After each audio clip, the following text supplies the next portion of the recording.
Alright, if you can hear me, I doubt you can, but if you can, I'm going to go into these ETFs and just see how they did yesterday.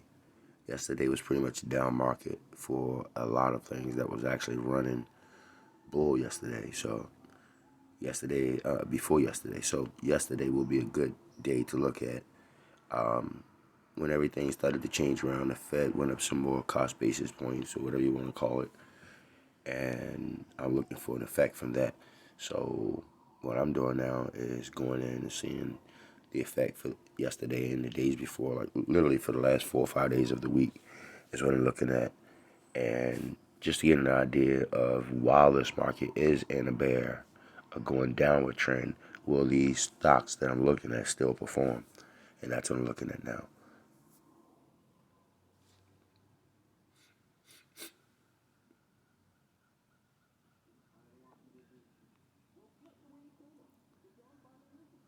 So this has been going up for the last 3 or 4 days, as you can see.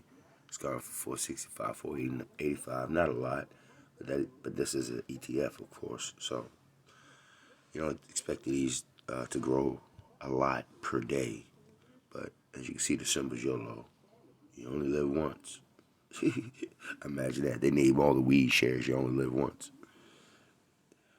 Alps Clean Energy ETF, and check out the 10-year.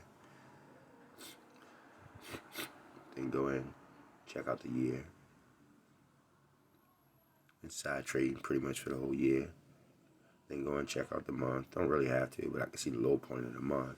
48. So for the month it's been rising, but remember I'm interested in the last 4 or 5 days. Last 4 or 5 days this stock has been going down.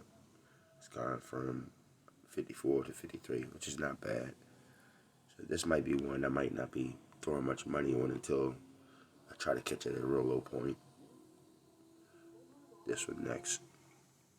Savesco Solar ETF. It's a good one. I think they perform about an average of 100% per year.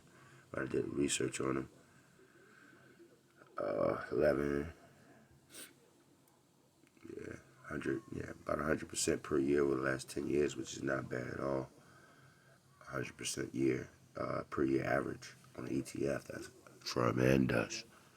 Expecting 20% yearly is good. So to get this is the reason why I chose it. I call it a high growth ETF. And it's going into an industry that may even grow even more than it did the last previous 10 years, which is solar and all. So, but look at the 10-year. I don't really look at the 5-year too much, but you can look at the 5-year. See, 2019, 29 now, 120. Well, then 121. Then look at the year, cross trading for the whole year, pretty much. Month, low point for the month was about whatever it is, 64. So for the month is done. I'm looking for the last 4 or 5 days. Last 4 or 5 days has still been on the upwards trend. So this stock may do well even while while it's a bear market. Excuse my cold if you can hear me. 10 years for Global X Copper's miner. That's for copper miner, batteries, EV, and all that other crap. Look at the year. Low point 11 for the 10 years. Side trading since July.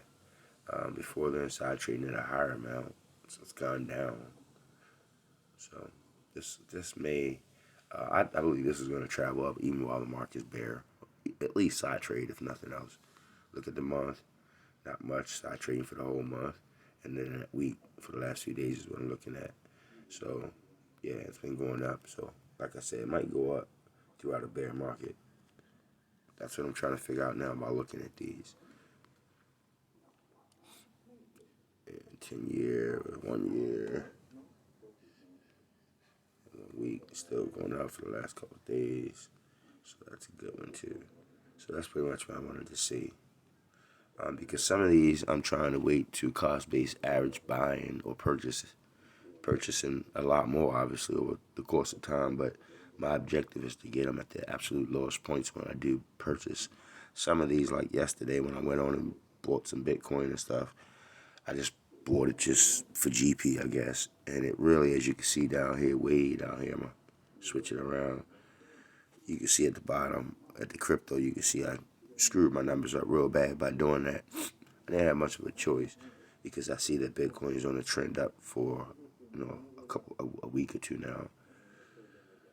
So I just went on in and bought, and some of these I was at about a 29, 30%. Ethereum I was at 30% right there, but now I'm at only 9% because I just struck them again at a very high mark yesterday. I believe $50 for a high mark, which screwed my average all up, which is no problem because, like I said, I plan on going in a lot more on these too. And so my objective is to see how low I can get them. The numbers that Bitcoin is at now, sitting at about 12%, is probably the lowest numbers we'll ever see Bitcoin sitting at 12% from the time that I bought in, which was at 20,000. So as you can see here, my transaction date was the 11th, and my position was 18, and less than 20,000, which is 18,998, less than 19,000. That's my average price. Well, that's the only price because I only struck once. So as you can see, my other assets I struck at around that same value as well, because when I struck Bitcoin, I struck those as well. So all my values started about when Bitcoin was 18,000. So throughout time, I could look back and say, hey, I made my first purchase again on Bitcoin to start all over on Stash when Bitcoin was 18,000, and then back at that time, I had no access to the rest of my crypto accounts, so I just went on and started purchasing assets through Stash. But my price start was 18,000. The reason why I say that is that I don't believe Bitcoin's gonna ever go under 18,000 again. If it does, it'll go under once, maybe down to as low as 10, and then after that, you can look at Bitcoin probably literally going to $1 million one day.